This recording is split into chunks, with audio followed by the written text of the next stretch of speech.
The Department of International Relations Director General Zane Dangor says Russian President Vladimir Putin will participate virtually in all programs of leaders of the BRICS countries during next month's summit. SABC News international editor Sophie Mokoena spoke to Dangor on the issue and other international matters.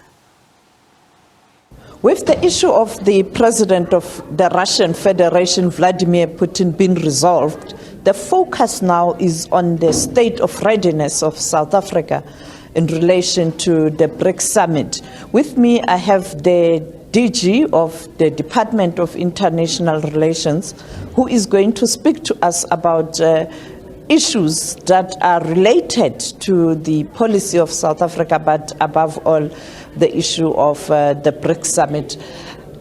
DG, thank you so much for your time. I think the issue of President Vladimir Putin derailed in your message in communicating this important summit. You pointed out that as South Africa, you were confident that this matter was going to be resolved amicably. Yes, I think as the statement reflected yesterday, by mutual agreement, the two presidents agreed that there will be a format for BRICS, that President Putin would not be attending physically, but would be attending through other means. The Sherpa also outlined what that would be. So I do think that the business of the summit will now continue, which will look at the collaboration between BRICS and Africa, particularly for social and economic integration. The BRICS business work will continue to look at how do we deepen trade, particularly two-way trade between BRICS countries in the space where some of the BRICS countries are those that are growing much more in the global economy. So that will be the business of BRICS now. Looking at the international issues, the issue of President Vladimir Putin and the war in Ukraine, and of course President Zelensky, President Ramaphosa being part of the leaders on the continent who are trying to ensure that the warring factions come together and there's a solution to this war. We are looking at the Russia-Africa summit next week. In terms of the work of the heads of state and government, the peace mission, are we seeing progress? Are you interacting with other stakeholders, other countries who have put forward proposals? So we've been engaging with countries from the West through those in the G7. We've been engaging with our colleagues in China, India, Brazil, about what would be the best means to get the war ended, and what would be the best means to make sure there's a lasting peace, so that you ensure that you engage with what is the regional security in Europe, but also the global security. And therefore you needed South Africa to be part of this, but you also need big players like China to be part of these negotiations. So there are discussions in various fora on how to include these kinds of players to ensure that you bring the players together and you actually ensure that you have a lasting peace. Now, looking at the debate around how do you get to a position where you have this unjust world, there's a view from Brazil that strengthen the South-South cooperation. It's already there, yes, BRICS. What is South Africa's position? Are we working towards doing just that, strengthening the South-South, which is much bigger?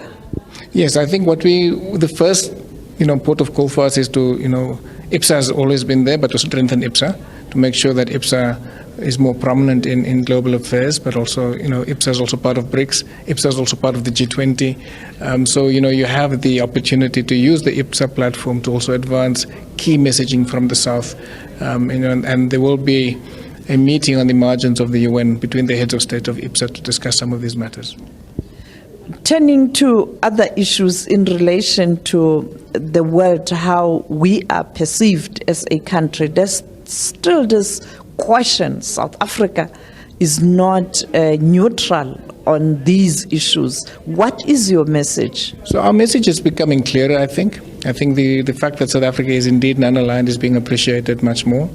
In our discussions with our colleagues in the G7, I think they do appreciate the fact that when we say we are non-aligned, we mean it. We actually explain what we mean by non-aligned, how we need to stand apart from big powers, and in a context where there's a resurgence of geopolitical what is called the sphere of influence politics rather than value-based politics. We would rather want to get back to value-based politics so that we share values about what will be good for development and inclusive development, particularly for Africa and the developing South. So I do think there's an appreciation of South Africa's role, and the fact that we, together with India, Brazil, and even Turkey, have the powers to convene these divergent warring factions speaks to the fact that we are appreciated as having a very robust non-aligned perspective. Talking about Turkey, the issue of the Black Sea grain deal, the president spoke to the Secretary General of the United Nations, Antonio Guterres, who has been leading these talks. And now Russia is saying we are not going to renew the agreement because some people are not honoring the agreements in relation to what needs to happen to Russia. I think what we're saying is that we will continue to work with the Secretary General. The President played a very significant role in even the initial agreement that Turkey and the SG negotiated. South Africa played a significant role behind the scenes. But we will continue to work to ensure that we get a more permanent solution to the supply chains, particularly for the grains and fertilizers. So we'll be working closely with Russia, Ukraine, the SG, with Turkey, so that we continue the discussion, so that we actually have an agreement that's in the best interests of all. And finally, looking forward to the Africa Summit?